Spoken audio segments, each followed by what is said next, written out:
Buenas tardes a todos, bienvenidos a este webinar de Tecniberia sobre oportunidades en Chile. Chile es un mercado, como está en el cabecero de la presentación de este webinario, es un mercado que necesita 175.000 millones de dólares hasta el 2027, es una cantidad en absoluto despreciable, una cantidad en realidad enorme, para invertir fundamentalmente en infraestructuras, recursos hídricos, energía, telecomunicaciones, apoyo logístico, etc. Hoy contamos con 3 ponentes para explicarnos las oportunidades que ofrece este mercado. Está con nosotros don Álvaro Denia, que es el consejero económico y comercial de la Embajada en Santiago de Chile, don Claudio Moraga, socio de infraestructuras de Garrigues en Chile, y para explicarnos las oportunidades sobre el terreno y cómo es el desempeño de los proyectos en el terreno está don José Miguel Galera, muy conocido por todos nosotros, director gerente de Subterra Ingeniería. Tendremos después un coloquio, entiendo que tenemos las ponencias hasta las 5, y a partir de las 5 tenemos un coloquio que moderará Araceli García, que es la secretaria general de Tecniberia. Pues sin más, empezamos. Álvaro, cuando quieras. Antes de comenzar, Jesús, vamos a recordar las normas del juego. Sí, les vamos a recordar que para poder hacer preguntas a nuestros ponentes, en la parte de abajo de la pantalla disponéis de un icono que se denomina preguntas y respuestas, donde le podréis ir planteando desde ahora mismo las dudas que vosotros tengáis a los 3 ponentes. Al finalizar sus ponencias pasaremos al coloquio y se las iremos planteando. Y como ha dicho Javier, esta tarde vamos a contar en este webinar con un reparto de altísimo nivel y vamos a comenzar con la ponencia de Álvaro Denia. Es consejero económico comercial jefe en la Embajada de España en Chile, pertenece al cuerpo superior de técnicos comerciales y economistas del Estado y ha sido consejero de Política Comercial en la Dirección General de Comercio Internacional e Inversiones en el Ministerio de Industria, Comercio y Turismo en España entre 2020 y 2021. Asimismo, ha sido subdirector general de Coyuntura y Previsiones Económicas en la Dirección General de Análisis Macroeconómicos del Ministerio de Asuntos Económicos y de Transformación Digital entre 2016 y 2020 y asesor de mercados financieros y del sector público en el Ministerio de Economía y Competitividad entre 2013 y 2016. Y anteriormente a esta trayectoria, pues trabajó en la Secretaría de Estado de Comercio en el Departamento Estadístico del Sector Exterior. Pues sin más, cuando quieras, Álvaro, podemos comenzar. Muy bien, pues muchas gracias. Buenos días a todos. Buenas tardes a los que nos seguís desde España.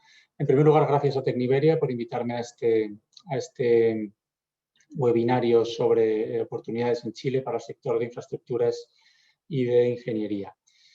Bien, es un sector de ingeniería y de las infraestructuras que claramente es uno de los ejes estratégicos fundamentales para el país, para Chile, para sentar las bases de un crecimiento económico sostenible e inclusivo que redunde al final en el objetivo último, que es el desarrollo económico y social del país. Chile tiene una presencia muy importante de empresas españolas desde hace muchos años y en muchos sectores, pero existe margen claramente para seguir afianzando y consolidando esta presencia en el sector de las infraestructuras. Tradicionalmente ha sido Estados Unidos el principal inversor en Chile, pero desde el año 2018 esta situación se ha revertido y ha pasado a ser el principal inversor la Unión Europea, con España a la cabeza. Por países, España es el tercer inversor en términos de stock de inversión extranjera directa, con una cartera además muy diversificada en muchos sectores, muchos de ellos estratégicos, pues lo que da cuenta de las oportunidades que existen en este mercado. De hecho, las empresas españolas tienen, sobre todo en el ámbito de las infraestructuras y de la ingeniería, son ampliamente reconocidas en Chile por su experiencia, por su aportación al conocimiento tecnológico, su capacidad de innovación, su know-how y sus buenas prácticas corporativas. Si me permitís, voy a compartir pantalla. Bien, el objetivo de mi presentación va a ser fundamentalmente ofrecer una visión general del mercado chileno y el plan de inversiones en el ámbito de las infraestructuras. La idea no es tanto entrar en detalle, porque me imagino que los representantes de las empresas que van a ofrecer su presentación a continuación pues entrarán más en detalle, sino, como digo, ofrecer una panorámica general y obviamente pues desde la Oficina Económica y Comercial estamos a disposición de todas las empresas si necesitan ampliar información o si quieren cualquier cuestión que necesiten, pues lo dicho, estamos a su disposición. Bien, en cuanto al bloque, bueno, voy a presentar el índice brevemente. Inicialmente haré referencia al contexto macroeconómico. Creo que siempre es importante tener una visión general de la situación macroeconómica de un país en el que se van a explorar oportunidades en el mercado. Seguidamente haré referencia al sistema concesional en Chile, que es un sistema que ha tenido una importancia clave en el desarrollo de las infraestructuras en el país. Y luego, sin ánimo de hacer un análisis muy exhaustivo, comentaré brevemente algunos planes, como el Plan Nacional de Infraestructuras para la Movilidad 2020-2050, el Plan de Inversiones en Infraestructura Ferroviaria y el Plan de Inversión en Infraestructura Sanitaria. Es importante tener en cuenta que se ha producido un cambio en el escenario político. Ha habido elecciones este año, hay un cambio de gobierno en marzo y estos planes, en muchos casos, son planes que están presentados por el gobierno anterior. Pero bueno, en todo caso, bueno, vamos a plantearlos porque generalmente son orientaciones generales que en ocasiones pues, trascienden en algunos casos el ciclo político. En lo que respecta al contexto macroeconómico, bueno, comentar brevemente que la situación, bueno, el PIB en términos de volumen en Chile ha crecido a tasas relativamente elevadas en los últimos años, desde el año 2000 hasta el trienio 2010-2012, excepto en el periodo de la crisis financiera internacional del 2008. Y es a partir de ese momento, a partir del 2012-13 aproximadamente, cuando se comienza un perfil de desaceleración, interrumpido únicamente en el año 2018 por un repunte de la actividad del 8%. Posteriormente, en 2019, como consecuencia del estallido social y de bueno, la adversa coyuntura económica internacional de ese momento, se prolonga la ralentización que se había iniciado años atrás y entra así con un efecto arrastre muy negativo en el año 2020, que se junta con la pandemia y como resultado obtenemos una tasa de crecimiento negativa del 6%. En el año 2021, sin embargo, se observa un fuerte repunte de la actividad del 11,7%. De hecho, a mediados de año ya se recupera el nivel de actividad previo a la pandemia y la tasa de paro, como se puede observar en el gráfico, cae hasta el 8,8% frente al 10,7% del año anterior. Se observa además en este año, pues, bueno, básicamente la razón de este fuerte repunte es la exitosa campaña de vacunación, es un elemento importante a tener en cuenta, la adaptación de los agentes económicos a las nuevas restricciones a la movilidad, pero sobre todo hay que resaltar las políticas macroeconómicas, política monetaria y fiscal muy expansivas, políticas no convencionales de crédito y retiros de ahorros previsionales por importe de alrededor de 50.000 millones de dólares. Todo ello provoca un incremento muy importante en el consumo privado, que en volumen llega a crecer hasta un 20,3% en el conjunto de año en media anual. Esto, a su vez, empuja la alza de inflación, como se puede ver en el gráfico a la derecha arriba. El IPC crece, empieza a crecer, se empieza a acelerar a mediados de 2021, hasta alcanzar una tasa promedio anual del 4,5% en 2021, llegando incluso en abril de este año a alcanzar el 10,5%. Las causas fundamentales son, bueno, el incremento de la demanda interna, que comentábamos anteriormente, es decir, las inyecciones de liquidez. A ello habría que añadir un tipo de cambio relativamente depreciado todavía, presiones por los costes, que tienen que ver, pues, como ha pasado en muchos otros países del mundo, con las disrupciones en las cadenas de valor a nivel global y el incremento de los precios de las materias primas, y todo ello amplificado por la invasión rusa de Ucrania. Como consecuencia de estas inyecciones de liquidez y esta mayor demanda interna, Chile es un país muy abierto, entonces ha aumentado en gran medida las importaciones de bienes y esto ha generado un deterioro en el saldo de la balanza comercial y, a su vez, en el saldo de la balanza por cuenta corriente. En cuanto a la política económica, bueno, resaltar que las políticas tienen tradicionalmente que se han aplicado en Chile son rigurosas. Por el lado de política monetaria, cuenta con un Banco Central autónomo que tiene el mandato de estabilidad de precios. Como consecuencia de ello, pues, ha tenido que incrementar su tasa de política monetaria en varias ocasiones por encima de lo que esperaba el mercado.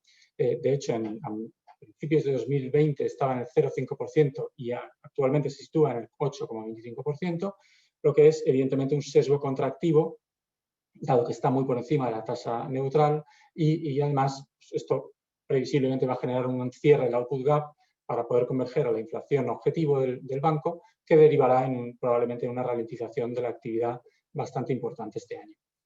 En cuanto a la política fiscal, bueno, resaltar la regla de balance estructural, que ha permitido reforzar el carácter anticíclico de la política fiscal además, en este contexto, aunque ha tenido históricamente cierto margen de maniobra en el ámbito de la política fiscal, se han aplicado una serie de medidas económicas y sociales desde el estallido social y sobre todo con la pandemia, que han generado un déficit o una necesidad de financiación de las administraciones públicas del 7,4% del PIB. Por lo tanto, va a ser necesario reconducir las cuentas públicas a una senda de estabilidad que en conjunto va a generar, como se observa en el gráfico de arriba a la izquierda, pues una ralentización de la actividad hasta un intervalo, según el Banco Central, entre el 1 y el 2% este año, el menos 0,25 y el más 0,75 en 2023 y ya convergiendo al crecimiento potencial en 2024. Bien, una vez visto este contexto macroeconómico, bueno, en cuanto al sistema concesional de Chile, que decíamos es un sistema que tiene mucha importancia para el desarrollo de las infraestructuras en el país, bueno, resaltar primero el marco legal del sistema concesional, brevemente, aunque probablemente se inicia desde antes, hay que resaltar la Ley de Concesiones del año 96 y el Reglamento de Concesiones que rige los contratos de concesión. Se observa, según la Cuenta Pública 2021 de la Dirección General de Concesiones, que se pueden contabilizar 107 contratos hasta 31 de marzo de 2022 con un importe aproximado de 27.000 millones de dólares, de los cuales aproximadamente 75 siguen vigentes. Se observa una cierta fluctuación histórica de las licitaciones de concesiones desde el año 93, pero claramente resalta el repunte del año 2021 con 4.700 millones de dólares. Este repunte obedece fundamentalmente a licitaciones en el ámbito de la infraestructura vial, concretamente la segunda concesión de interconexión vial Santiago-Valparaíso, es decir, la ruta 68 por importe de unos 1.200 millones de dólares, y alguna concesión y segunda concesión de la ruta 7, que es digamos, la arteria principal que vertebra el país de norte a sur. También habría que mencionar algunas concesiones en el ámbito hospitalario por alrededor de 800 millones de dólares. Bien, en lo que respecta concretamente a la cartera del año 2022 y 2023, podemos observar que bueno, aproximadamente se contabilizan unos 10.000 millones previstos en esta cartera, fundamentalmente infraestructura vial, alrededor del 85% corresponde a este tipo de infraestructura, también infraestructura aeroportuaria, edificación pública, obras de riego y comunicaciones. Entrando más en detalle en estos proyectos concretos que están previstos para la cartera del 22 y 23, podemos resaltar distintos tipos de infraestructura. Por ejemplo, la infraestructura vial, resaltaríamos la concesión de la autopista costanera central, tramo Vespucio-Las Vizcachas. Es una infraestructura que básicamente el objetivo es una construcción de una autopista de 12 kilómetros con un trazado subterráneo de 9 kilómetros. El presupuesto es de unos 1.200 millones de dólares y está prevista la apertura de licitación en el primer trimestre de 2023. Es una iniciativa privada con un plazo de concesión de unos 45 años. En el ámbito de infraestructura aeroportuaria, pues podemos destacar la concesión Red Aeroportuaria Tepual, Cañal Bajo y Mocopulli, que prevé ampliar la capacidad de varios aeropuertos y aeródromos por un importe de unos 110 millones de dólares y está prevista la apertura en el segundo trimestre de 2023. También esta es de iniciativa pública y el plazo de concesión está todavía en estudio.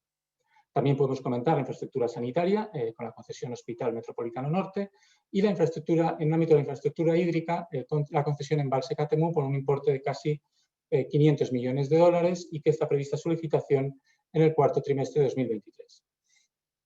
Bien, entrando ya en el ámbito del Plan Nacional de Infraestructuras, como decíamos anteriormente, es un plan que presenta el gobierno anterior y que tiene básicamente como objetivo fundamental pues, tratar de orientar las decisiones de inversión pública en el ámbito de la movilidad. Es un enfoque integral que contempla no solo ámbitos de la movilidad, competencia del Ministerio de Obras Públicas, sino también de ámbitos o de competencia de otros ámbitos, de otros ministerios, otras empresas públicas. Contempla una inversión de unos 50.000 millones de dólares, de los cuales aproximadamente 38.000 se esperaba que fueran ejecutados por el Ministerio de Obras Públicas y de estos unos 2/3 vía concesiones.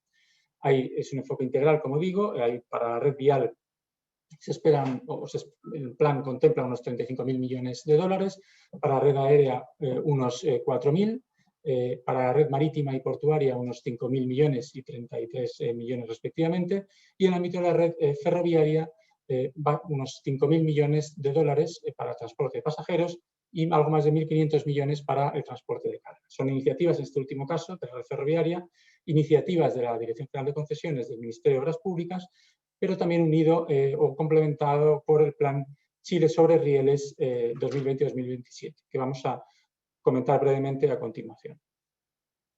Este plan, también Plan Chile sobre Rieles 2020-2027, fue presentado en 2019 por el anterior gobierno y por la empresa de ferrocarriles del Estado y contempla una inversión de unos 5.500 millones de dólares hasta 2027. El objetivo, básicamente, es modernizar la red ferroviaria y ampliarla, triplicando el número de pasajeros transportados y duplicando la carga transportada.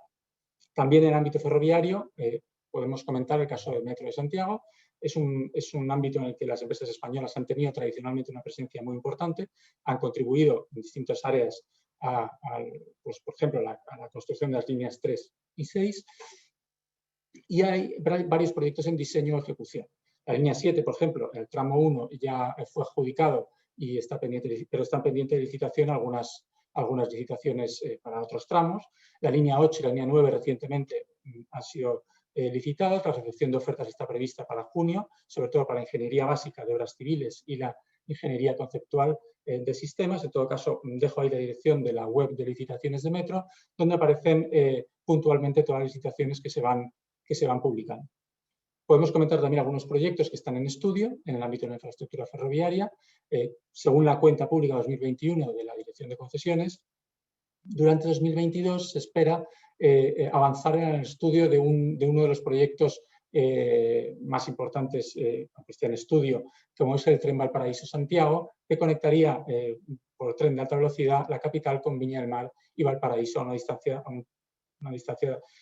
un tiempo de unos 45 minutos. También comentar pues, un caso concreto que es el de la ingeniería conceptual y básica para la restauración de la Estación Central de Ferrocarriles, que prevé pues, recepción de ofertas en junio de 2022. En el ámbito sanitario también existe un plan de inversiones en salud que fue lanzado por el anterior gobierno para fortalecer la red de salud a través de la construcción, reposición, mantenimiento y mejora de la infraestructura sanitaria, y a marzo de 2022 se contabilizan 18 proyectos ejecutados, 39 en ejecución, 6 hospitales en licitación y una lista de en torno a 40 proyectos en diseño o ejecución, que vienen desglosados aquí en esta diapositiva. Entre los proyectos en licitación pues podemos mencionar el Instituto Nacional del Cáncer, la red O'Higgins y el Instituto Nacional de Neurocirugía. Bien, termino aquí con la exposición. Básicamente, como decía, el objetivo era dar una panorámica muy general, pero por supuesto estamos a disposición en la Oficina de Economía y Comercial de la Embajada de las empresas para ampliar esta información y, en su caso, pues a disposición de lo que necesiten las empresas sobre cualquier otro ámbito de las infraestructuras en sí. Muchas gracias. Muchas gracias, Álvaro, por tu estupenda exposición de todas las oportunidades que hay y sobre todo por ajustarte al tiempo. Vamos a continuar con nuestro siguiente ponente. En este caso es Claudio Moraga, que es socio de infraestructuras de Garrigues y nos va a hablar sobre el desglose de las oportunidades y proyectos relevantes por sectores. Claudio desde 2019 es consejero en Garrigues, en la oficina de Santiago de Chile. Las áreas principales de trabajo son concesiones, obras públicas, expropiaciones y servidumbres administrativas, concesiones, establecimientos penitenciarios, defensa judicial en recursos constitucionales, de ilegalidad administrativa, ilegalidad contractual, indemnizatorios, sancionatorios, defensa arbitral en materia de contratación de concesiones de obras públicas y ha prestado asesoría o servicios a instituciones públicas tales como la Superintendencia de Medio Ambiente o la Superintendencia de Casinos de Juego o el Ministerio de Energía y la Dirección de Contratación y Compras Públicas. Pues sin más, Claudio, cuando quieras. Muchas gracias, buenos días y buenas tardes. Primero que todo agradezco a Tecniberia la invitación para poder participar en este webinar. También tengo una exposición que hoy quiero compartir con ustedes. Disculpen.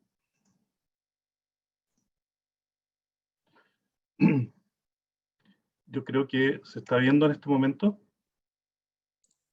Nos faltaría si lo puedes poner en modo presentación. Un momento.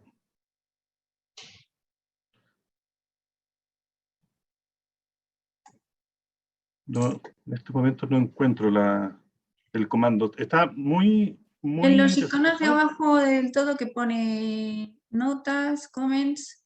No, es que no aparece. Es la pantalla. Lo paso así. Los temas que me gustaría tratar son básicamente oportunidades para la energía en Chile y pasar revista a quiénes son los principales actores en infraestructura y en ingeniería actualmente en el país. Luego, reconocimiento de títulos profesionales, que puede ser un tema bien importante para ustedes. Los permisos de residencia, una aproximación muy sencilla al régimen tributario de las empresas consultoras. Y finalmente, una pequeña referencia al proceso constitucional que está hoy en día en curso en Chile. Entonces, vamos primero con proyectos de ingeniería. Esto es una aproximación bastante más sencilla que la que hizo Álvaro Denia recientemente. Primero comentarles que el sector energético ha tenido un movimiento bastante veloz en los últimos años en Chile. El proceso de transición energética se está notando con rapidez. Hay un compromiso del Estado de que al 2025 el 20% de toda la energía que se consuma provenga de centrales de energía renovable, y eso ha hecho de que este sea una dimensión económica donde hay muchas cosas novedosas que plantear. La construcción de una planta de energía geotérmica, la utilización de las mareas también como productora de energía, incluso un proyecto de hidrógeno verde en el extremo sur de Chile, con participación de tanto empresas nacionales como extranjeras, para llevar adelante ahí un primer proyecto que pueda ser replicado en otros lugares de Chile. Hay ahí un aspecto que tiene mucho, como les digo, hoy en día tiene mucha actividad en el país. Los principales actores no son los únicos, pero esto es solamente una muestra. Son empresas muy conocidas de ustedes.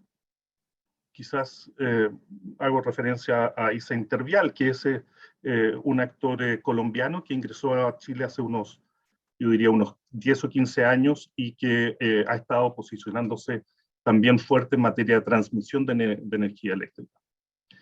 En materia del sector minero, como ustedes saben, Chile es un país cuya actividad minera es extremadamente trascendental, y esto hace de que la actividad minera sea un motor de desarrollo y por consiguiente demandante muy intensivo de ingeniería y además construcción.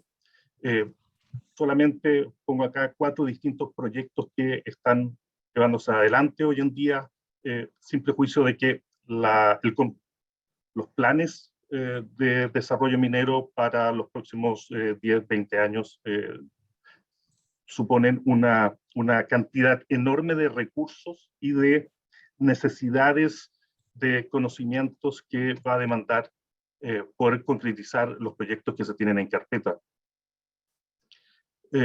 Solamente también a modo de ejemplo, principales proveedores de la minería y ingenierías que están trabajando en el país, tienen ahí una muestra de ellos.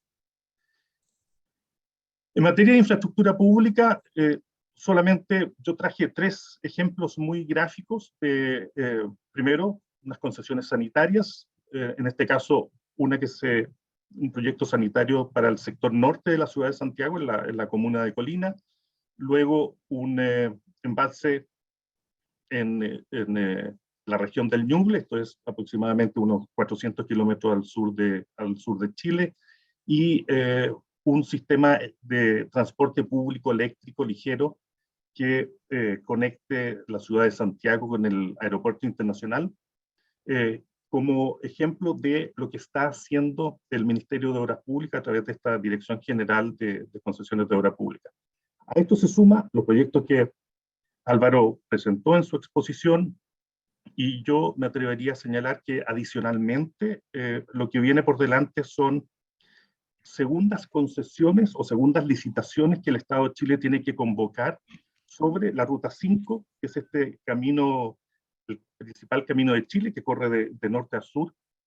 Y dado que los próximos 3 a 4 años, una parte importante de todos los segmentos de ese camino que están dados en concesión van a tener que volver a ser licitados. Alguno de ellos está incluso licitándose en este momento. Por consiguiente, aquí va a haber mucha actividad de ingeniería de construcción. Hago mención al hecho de que las concesiones de obra pública que el Estado ha convocado deben necesariamente seguir siendo licitadas como concesión de obra pública. En la ley está establecido la disposición de que si el Estado decide que sea obra pública por vía de concesión, entonces una vez que termine la concesión que esté vigente, debe necesariamente volver a otorgarla en concesión y no revertir las obras públicas al Estado. Los principales actores, o no quiero decir principales actores, pero algunos de los actores que está en Chile muy activos, los ven en pantalla. Muchos de ellos son gente conocida de ustedes.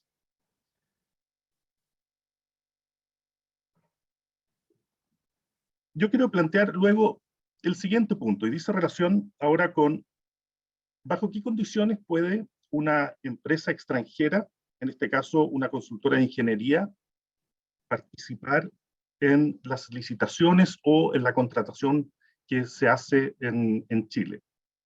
El primer punto importante que hay que mencionar dice relación con esta necesidad de que la empresa se inscriba en un registro público. Yo diría, 3 principales registros públicos de consultores que existen en Chile son el del Ministerio de Obras Públicas, que permite entonces a esa empresa celebrar con el Estado de Chile contratos de consultoría en todas las especialidades que menciona de ingeniería que menciona el respectivo reglamento, pero además le permite a esas empresas poder celebrar contratos con sociedades concesionarias, puesto que lo habitual es que el Estado le exija al concesionario, cuando quiere subcontratar construcción o ingeniería, que esos subcontratistas precisamente cumplan con la obligación de estar inscritos en las respectivas categorías y especialidades del registro. El segundo registro que es importante tiene, eso sí, posiblemente una aplicación un poco más reducida, es el que maneja el Ministerio de la Vivienda y Urbanismo, y básicamente hace referencia a empresas consultoras que trabajen precisamente con ese ministerio. Y finalmente está el registro electrónico de proveedores, que es el que se aplica en términos generales a lo que nosotros conocemos como los contratos de servicios personales especializados, que celebran todas las reparticiones del Estado y donde también se hace exigible, donde si bien la normativa legal no hace obligatorio el estar inscrito en el registro electrónico de proveedores, lo cierto es que la práctica, en definitiva, obliga a que el interesado, el que quiere celebrar el contrato, finalmente tenga que inscribirse en ellos. Los registros básicamente lo que hacen es verificar la constitución conforme a la ley de la empresa, la firma que quiere quiere inscribirse, la experiencia que tiene, la calidad de su personal profesional, el número de profesionales requeridos según el tipo de categoría en el cual la empresa quiere quedar inscrita. Este es un punto entonces que toda empresa extranjera que quiere venir a Chile debe tener en consideración si es que quiere comenzar a iniciar actividades en el país.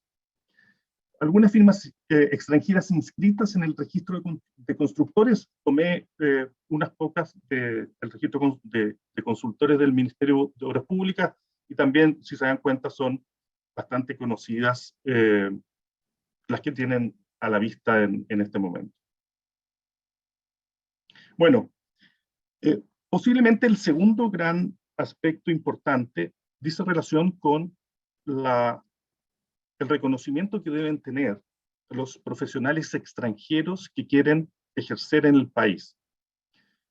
Por fortuna, en el caso de Chile y España, desde el año 2018 existe en vigencia el Acuerdo de Reconocimiento Mutuo de Títulos Profesionales y Grados Académicos, que permite que profesionales de ambos países puedan trabajar en el otro sin necesidad de una homologación, y dispone de un procedimiento que es relativamente sencillo, que se puede llevar a cabo por una vía electrónica y que supone que el interesado acopia los antecedentes universitarios, profesionales que tiene a su disposición y los remite a través de un mail al Ministerio de Educación de Chile, donde se hace el proceso de homologación de los títulos profesionales.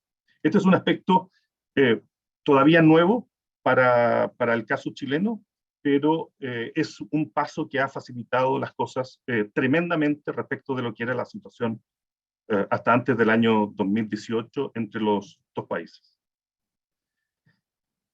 Y posiblemente el tercer aspecto que es importante para los interesados precisamente es el de los permisos de residencia.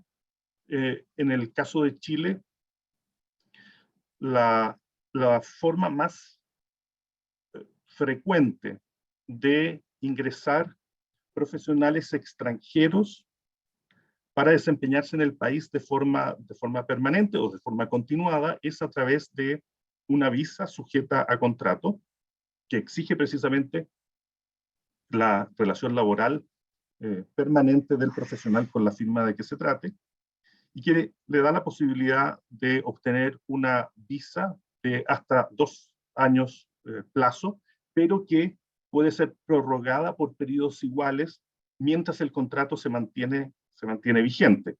Sin perjuicio de ello, transcurridos los 2 años los 2 primeros años de la visa, el interesado, el profesional o la profesional, tiene la posibilidad de pedir una permanencia o permiso de residencia definitiva en el país.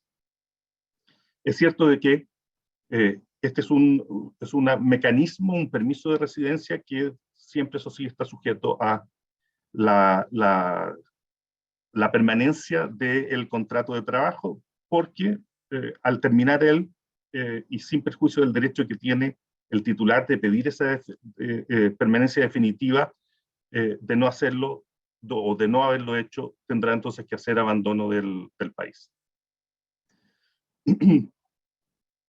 El último aspecto que les quería comentar dice relación con la cuestión fiscal.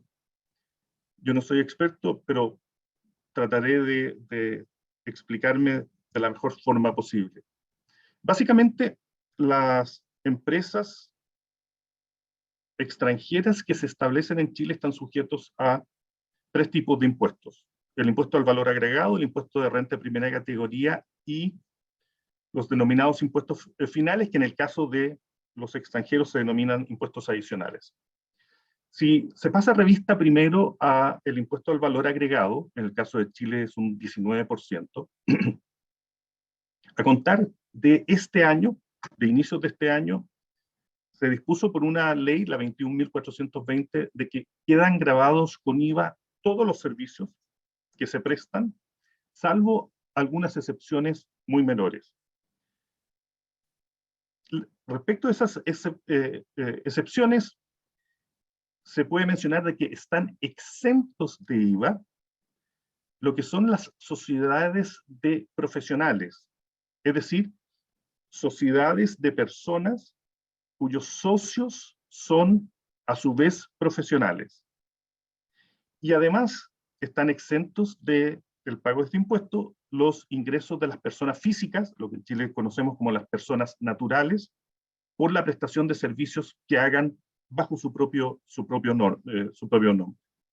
Es decir, una empresa extranjera de consultoría en Chile, salvo estos casos muy excepcionales, lo más probable es que sus servicios vayan a ser pagados con IVA adicionalmente.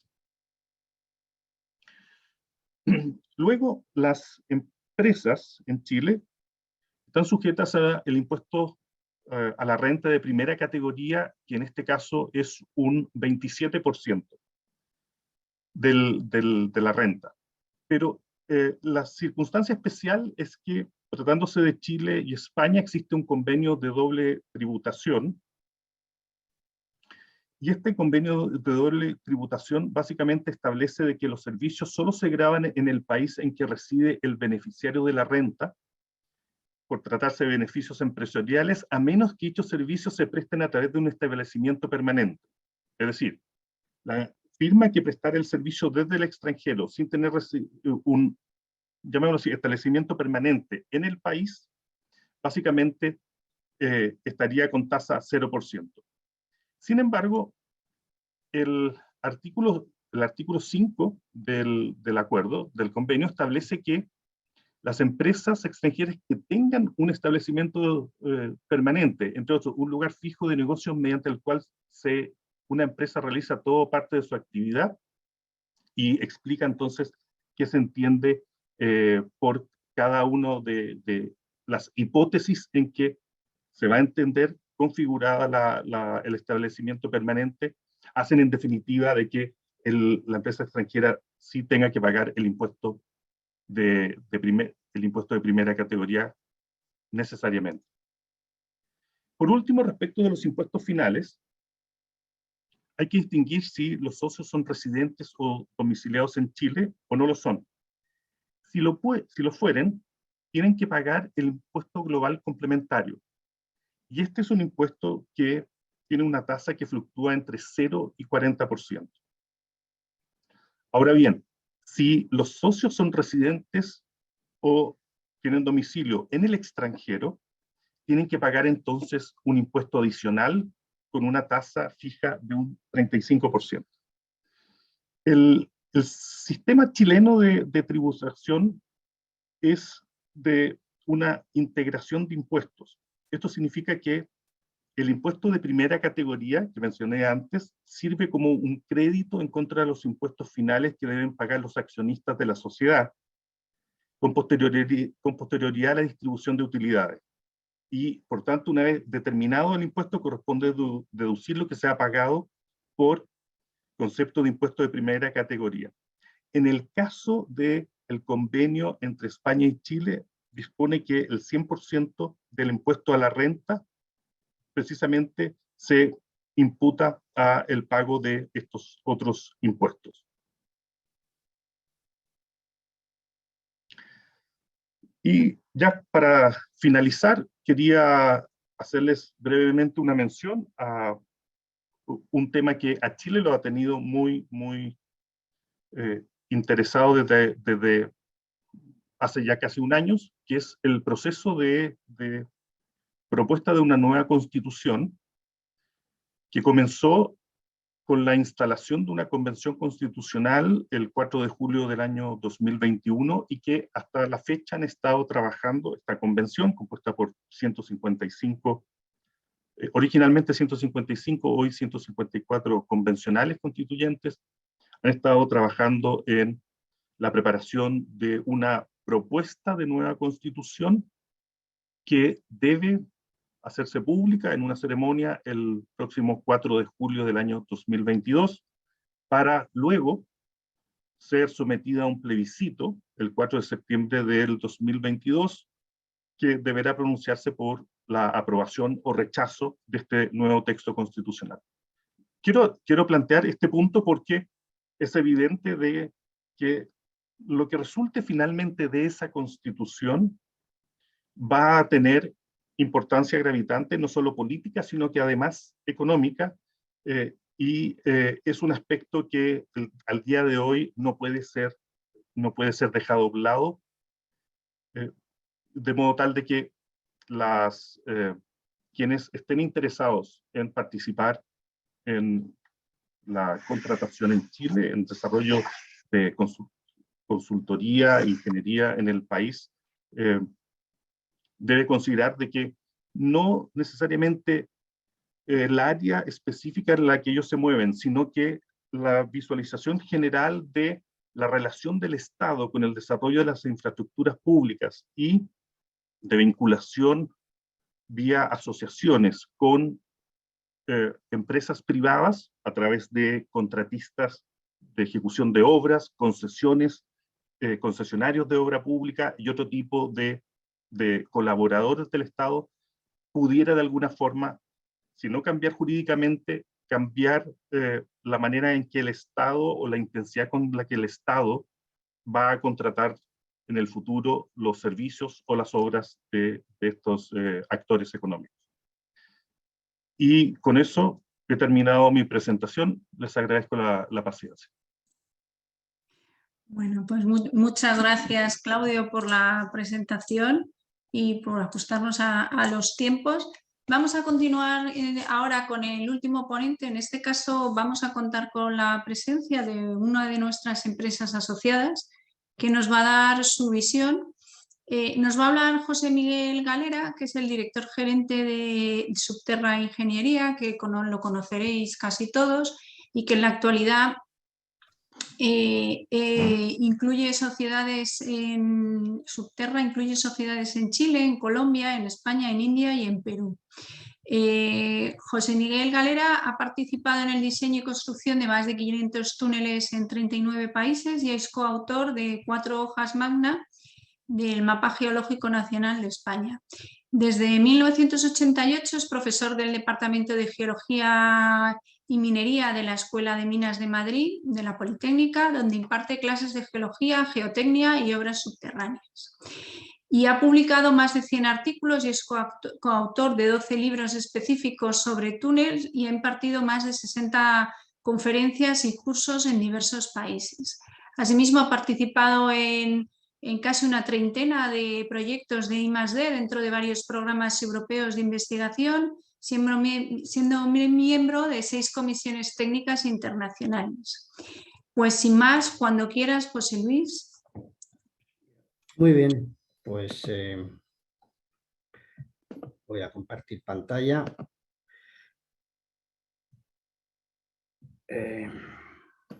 Ahora. Perfecto, pues muy buenos días a todos y gracias a Tecniberia por permitirme compartir con todos ustedes pues mis reflexiones o mis pensamientos sobre derivados de la experiencia empresarial que tenemos en Chile. Quiero dar una visión general primero, luego remarcar concretar la presencia española en el sector sobre todo de la construcción de obras civiles. El tercer punto sería en temas que ya se han tratado precisamente bastante en la exposición anterior sobre qué es constituir y cómo operar una empresa en Chile.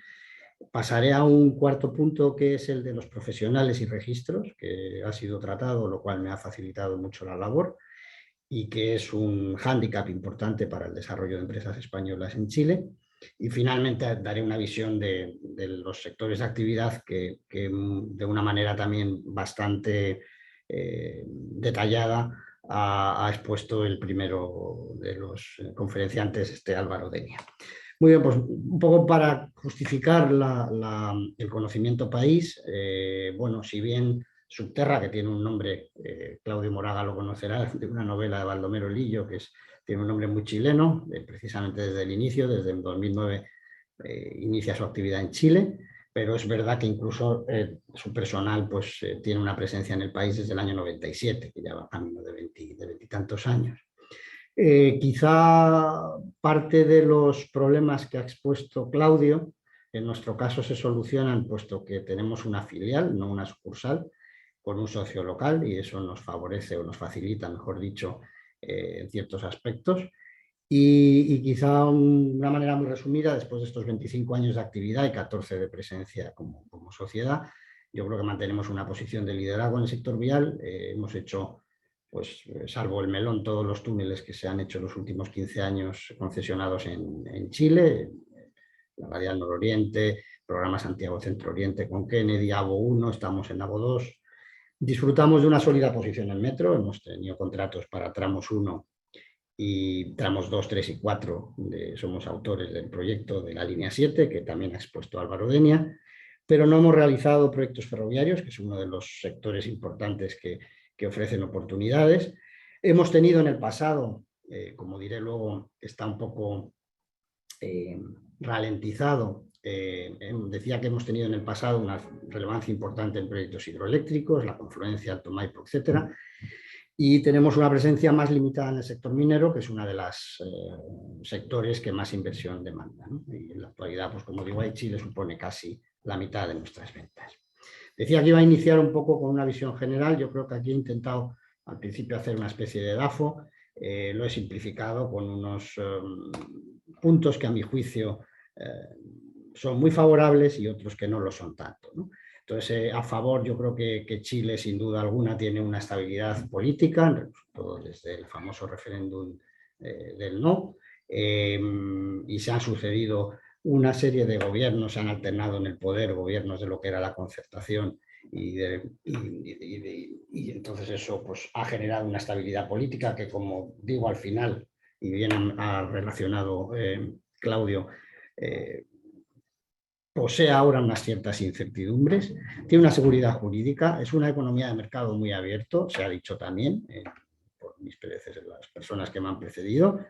Es un mercado muy transparente y sin corrupción, de hecho tiene mejores índices en los rankings que se suelen manejar al uso que el propio España, y tiene una otra ventaja, que es una cierta protección frente a la inflación a través de la unidad de fomento, ¿no? En contra que tendría, bueno, pues que a pesar de estos, efectivamente luego no se materializan tanto, pero de un tamaño del mercado relativamente reducido, tanto en población como por PIB.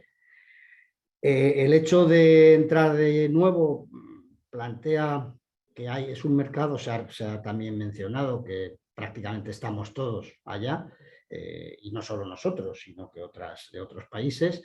Entonces es un mercado muy maduro y en concreto para las empresas de ingeniería. Hay un tercer aspecto, que es que los profesionales locales son caros. Yo creo que a partir de una cierta experiencia, en cuanto a años de experiencia me refiero, son más caros que los profesionales españoles.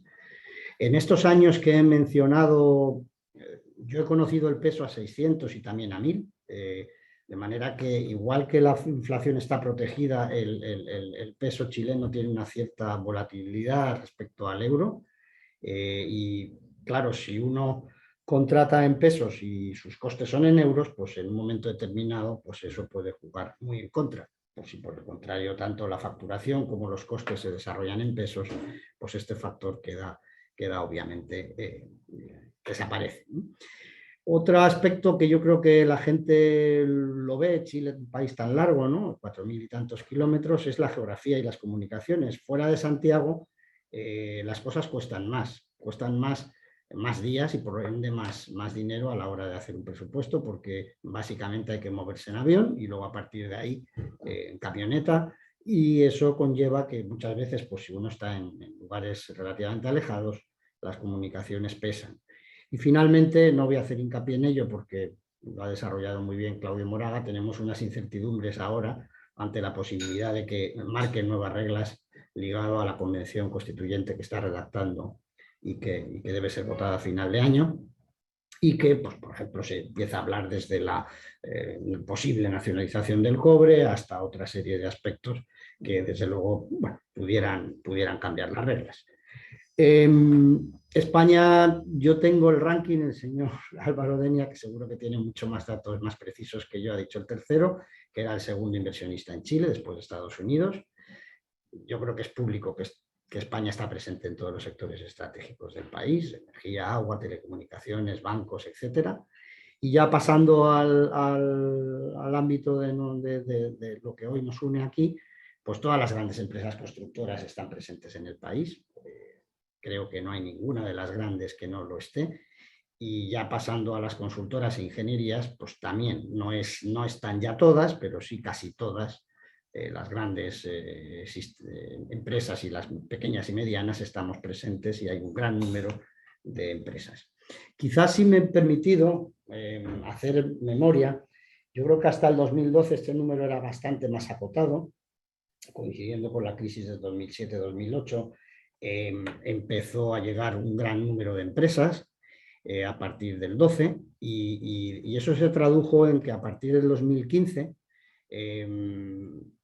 desembarco masivo que decía se tradujo en una mayor competencia, es decir, bajas, y además en una bajada de los honorarios de proyectos. Fue curioso, primero llegaron los profesionales independientemente o a título individual, mejor dicho, y luego desembarcaron las empresas. Esta situación se mantiene en la actualidad, pero en los últimos años, sobre todo básicamente procedentes, por ejemplo, de Venezuela, con profesionales que no tienen estos problemas de registros, de homologaciones que, por ejemplo, tienen los españoles, pues ha cambiado también un poquito y ha permitido reducir ciertos costos a las empresas, evidentemente, en tanto en cuanto se contraten estos profesionales. Pero ha sido un recurso que ha habido en los últimos 3 años, tal vez, para hacer frente a esta situación. Constituir y operar en Chile, bueno, pues empezando por el acto de la Constitución, es realmente sencillo y barato constituir una sociedad. Para aquellos que la hayan hecho después del 2016, pues sin duda ha habido un avance o una simplificación, mejor dicho, de los procesos, que es que Chile suscribió hasta el convenio de La Haya, lo cual permite, con la famosa postilla, pues simplificar los procesos administrativos. Hay un hito sin el cual no puede hacer uno absolutamente nada en el país, que es la obtención del RUT, porque la otorga el Servicio de Impuestos Internos. No puedo entrar porque sería un debate importante, muy largo, sobre las ventajas de mantener filial o mantener sucursal. En nuestro caso, como he dicho antes, optamos en su día, pero por razones del socio. Obviamente la sucursal no se puede tener socio porque es una extensión de la matriz, mientras que la filial es una empresa, una mercantil distinta, con obviamente participación mayoritaria de la matriz. Pero eso sí plantea diferencias y ventajas e inconvenientes a la hora de operar. Otro aspecto que yo he querido resaltar, sobre todo a la hora de licitar y de luego operar, es que los requerimientos de seguridad laboral, todo lo que son temas de prevención de riesgos laborales, son más estrictos que en España en general y desde luego en minería, en la gran minería, muchísimo más estrictos de lo que lo son en España. Ha hecho el señor Moraga mención al registro, a los registros públicos, registrarla, y desde luego en nuestro caso, pues en el MOP, nosotros lo estamos, en primera superior, pero registrar la empresa en la administración pública es muy complicado, y es muy complicado precisamente por el tema de los profesionales. Por desgracia, mi opinión sobre este aspecto es algo más pesimista de lo que ha expuesto el señor Moraga, porque lo que se hace es reconocer, no homologar el título, como explicaré a continuación, y eso limita bastante. Un tema que ha tratado el señor Moraga son los temas fiscales. Yo he querido ir a otro aspecto, porque no soy un fiscalista, evidentemente, y es que si hay emisión de facturas entre Chile y España, prestaciones de servicios, es conveniente hacer un acuerdo marco económico en el que se especifiquen, entre otros, los precios de transferencia, porque uno está sujeto a auditorías IFFRM que son aleatorias por parte de la Fiscalía Nacional Económica y que, de hacerse y no tener este acuerdo marco, pues pueden surgir importantes problemas. Y finalmente, un poco en relación a la operación en el marco actual de la guerra, de de la alta inflación que existe, etcétera, los problemas con los canales de logística, no hemos de olvidar que Chile, en este sentido, por su posición, pues es algo más sensible ante estas incertidumbres que otros países, pues por ejemplo, que países europeos, ¿no? Profesionales, yo creo que aquí voy a matizar un poco. Efectivamente, el 2015 se firmó un tratado bilateral en el cual es realmente sencillo que el Ministerio de Educación reconozca y acepte un título obtenido por un español. Y no es poco porque esto habilita para el ejercicio profesional de forma legal y ordenada. Hay que registrarse en el colegio, pero es realmente sencillo ejercer profesionalmente en Chile. Pero no se obtiene la homologación, es decir, no te dan la equivalencia de título. De hecho, los títulos de ingenieros de caminos o ingenieros de minas, es decir, lo que ahora ya después de Bolonia son másteres, son homologados al equivalente al bachelor, son equivalentes a nuestro título de grado, salvo que uno haga asignaturas extraordinarias, exámenes extraordinarios. Y claro, es muy importante este hecho porque, por ejemplo, para los registros públicos se requiere homologación y no reconocimiento, lo cual evidentemente supone a la larga una muy importante limitación a la hora de pensarse qué profesionales, con qué profesionales debe contar la empresa. Finalmente, he querido dar, aunque el señor Denia ha hecho una extraordinaria presentación y una extraordinaria panorámica, yo, como han visto aquí, he dejado temas tan interesantes como puedan ser el tema sanitario, puertos, tal vez puedo, aunque lo menciono, hablar poco o nada de energías renovables, que supone ahora mismo una oportunidades muy importantes respecto a contratación, y entonces me he centrado en los sectores que más conozco, dejando fuera estos sectores. Sin duda, en la que mueve más dinero es la minería, tanto en el sector privado como todas las grandes empresas mineras que existen, como en lo que es Codelco y Enami, es decir, las empresas estatales. La bondad de los precios de los metales y del cobre en particular, pero no solo del cobre, permiten o han permitido un gran dinamismo, sobre todo en los brownfields, es decir, en las minas que están operando. Es un sector, por contra, muy hermético, que mucho más hermético, notablemente más hermético que el sector de la obra civil. Y como he hecho mención, uno se llevaría una sorpresa, debe de calcular.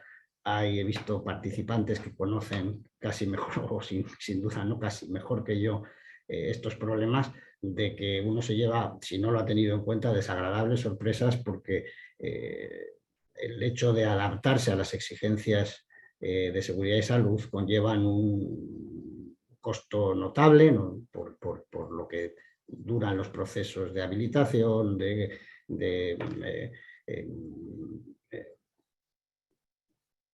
los tiempos que conlleva la pérdida de productividad, en el sentido de que las cosas se tienen que hacer de otra manera, y si este factor no se tiene en cuenta, pues se puede uno llevar algún que otro susto.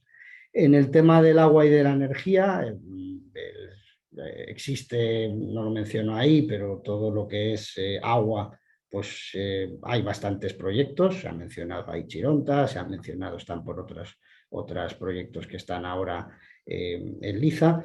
Sin embargo, el sector hidroeléctrico ha sido parcialmente relegado. Tuvo hace 10 años un protagonismo sin duda importante, pero el mercado eléctrico ha cambiado y ahora la joya, la estrella, son las energías renovables, que suponen unas oportunidades, como se han dicho, muy, muy notables. Y también plantas desalinizadoras, que no es directamente, evidentemente, del sector energético, pero sí del agua. Y en relación finalmente a la infraestructura del transporte, carreteras, hay que distinguir muy mucho dentro del propio ministerio, entre la Dirección de Vialidad y la Dirección de Concesiones. Hasta ahora, efectivamente, la joya de la corona desde el punto de vista de las carreteras han sido las concesiones. Desde Lagos, cuando el presidente Lagos se inició un programa el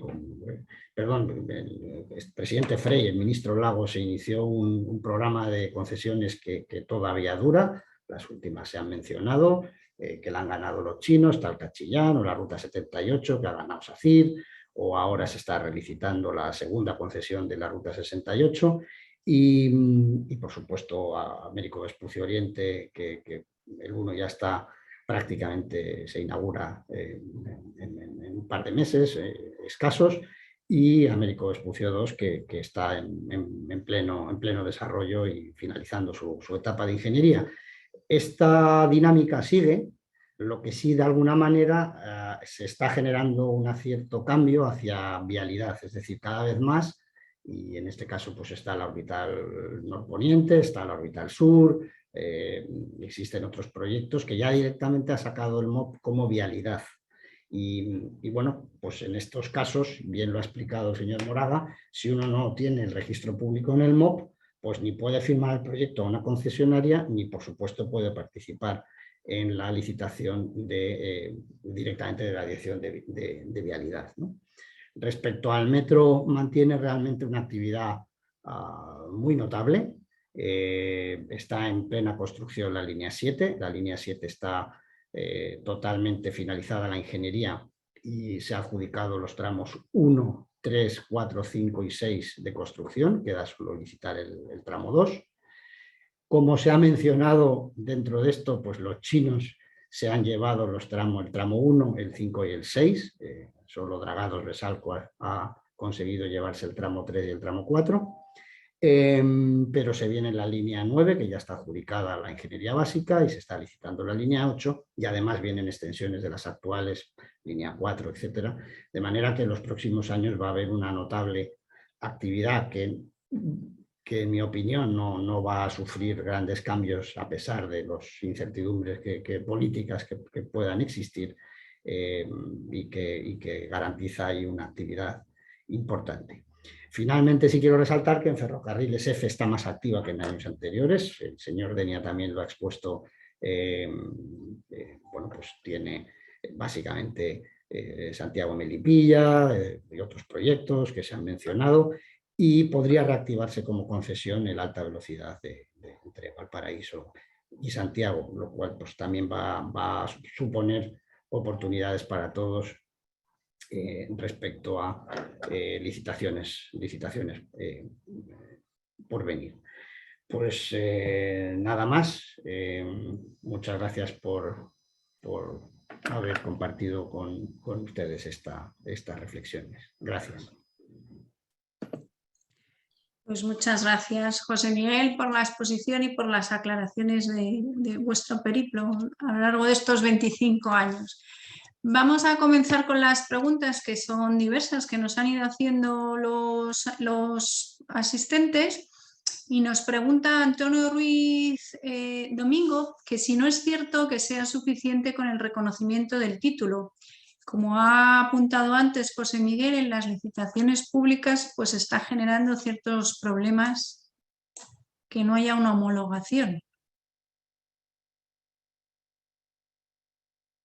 Claudio, no te oímos ahora. A ver, ha existido un problema histórico entre España y Chile en materia precisamente de consultoría. Y es que Chile, en su momento, si no me equivoco, en la década de los 90 o principios de los 2000, tomó la decisión de no reconocer los títulos de ingenieros españoles, porque en España no se reconocía tampoco los títulos de ingenieros chilenos. Entonces es un tema de reciprocidad. Con la entrada en vigencia del acuerdo, del año 2018, reconocimiento de títulos, estamos haciendo una experiencia nueva, que no tiene muchos años. Y yo creo que hay que hacerla. Y hay que tirar para adelante con ella, porque es efectivo de que se produce, llamémoslo así, la insuficiencia del reconocimiento, cualquiera sea el nombre que tome, el reconocimiento que se le da al título profesional en Chile. Claro, es evidente de que, en definitiva, el ingeniero o la ingeniera que quiera venir a Chile y afincarse acá y trabajar profesionalmente, tiene la posibilidad de obtener una revalidación del título a través de la Universidad de Chile, que que es la única institución en Chile que puede otorgarlo, y que consiste en someterse a un proceso en que hay que mostrar el programa de estudios que tuvo el profesional en España, de forma tal de hacer una comparación, un contraste con el que se exige a un profesional similar en Chile. Y de allí puede suceder que la equivalencia sea perfecta, o puede ser de que se le exija al profesional que tome algún curso específico que les pudiera estar faltando. Y después de eso viene un examen que tiene que rendir como condición previa para obtener la revalidación. Yo he participado en revalidaciones de títulos de abogado, y el proceso puede durar entre un año y medio. Yo creo, José Miguel parece que está sintiendo, me da la impresión de que la ingeniería es lo mismo, porque al fin y al cabo conozco el departamento de la universidad que tiene a cargo esto, y básicamente son las mismas reglas que se aplican a todas las profesiones. Ahora, pero yo creo que hay que hacer la experiencia. O sea, yo creo que hay que ir adelante con el acuerdo celebrado entre Chile y España, y hacer entender al Ministerio de Obras Públicas de que con ese reconocimiento suficiente para poder tener profesionales españoles que se desempeñan, ¿cómo se llama?, completamente en el país. Ahora, a propósito de la pregunta que hizo José Miguel, que la dejó pendiente, bueno, la pregunta entonces es hacerse, cuando la empresa española viene a Chile, la primera decisión es, ¿quiere transformarse en una agencia? O sea, ¿es un brazo propio de la matriz, o está dispuesto, por el contrario, a crear una empresa nueva, constituir una sociedad nueva? Y en esa sociedad nueva, una alternativa es la que plantea Subterra, que es buscar un aliado nacional, si no entendí mal, o buscar sin aliado nacional, simplemente ir y constituirse. Pero ahí entonces la segunda pregunta es, ¿cómo hago una planta de profesionales suficiente que me permita inscribirme en el registro Y eso es, en mi opinión, una mixtura entre profesionales chilenos y profesionales españoles que sean, precisamente se les destine a Chile para que puedan administrar y dirigir las operaciones que se realiza la empresa acá. Esa es la cuestión respecto de los títulos profesionales. No es la vida de color de rosas, pero yo creo que hay suficiente espacio para proceder. Sí, yo, si me permites. Por precisar, básicamente, efectivamente, yo creo que la firma del acuerdo del 2015 fue un paso notable de esa reciprocidad. Sin duda no es poco, permite ejercer legalmente la profesión en Chile, pero es insuficiente, como bien has dicho. Por ser concretos, dos precisiones. Una, por ejemplo, el reconocimiento de título en la mayoría de las ofertas te permite participar y por lo tanto poner un determinado profesional, pero no te permite registrarte e inscribirte en los registros públicos.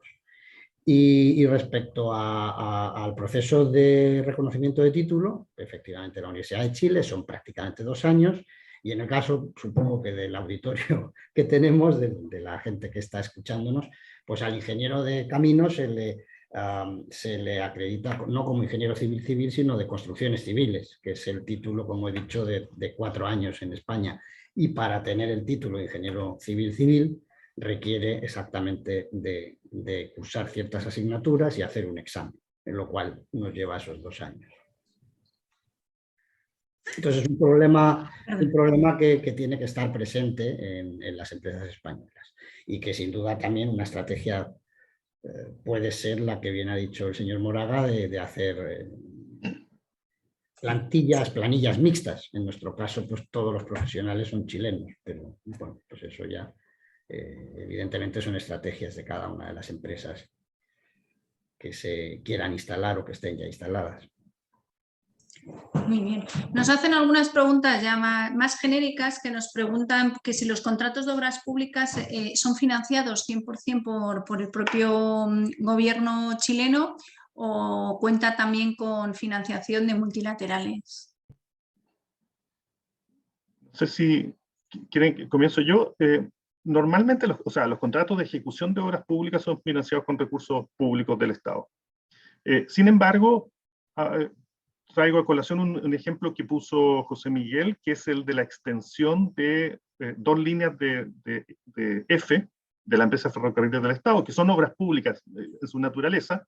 Una es la extensión hacia el norte de Santiago, a la ciudad de Tilquil, y la otra es la conexión a Melipilla, que es hacia el puerto de San Vicente, en que la empresa de los ferrocarriles del Estado está trabajando con unos financiamientos del Banco Mundial para ese efecto.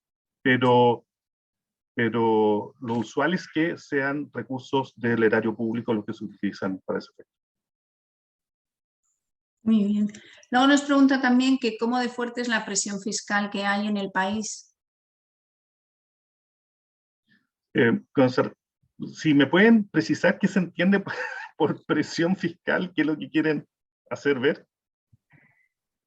Pues me imagino que será si la hacienda pública pues carga con muchos impuestos cada una de las operaciones que tiene que realizar la empresa. No, yo tengo una visión de que la situación es relativamente normal. Yo traté de plantear la visión general de los principales impuestos que paga cualquier firma que opere en el país.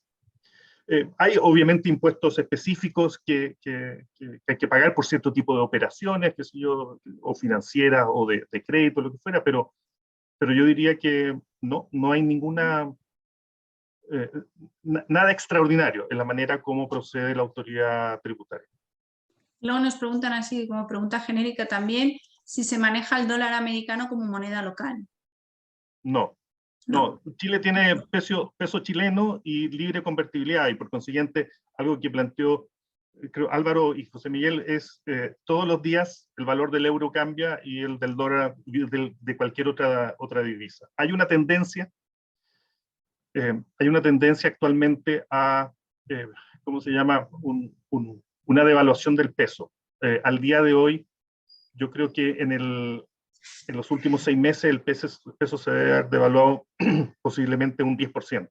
Estaba en 780 pesos por dólar hace los últimos meses del año pasado. Hoy día está a aproximadamente 850, pero lo que sí es cierto, hay esa tendencia, pero también es cierto que de manera diaria los números suben y bajan, y en algunos días suben y bajan con cambios bastante bruscos.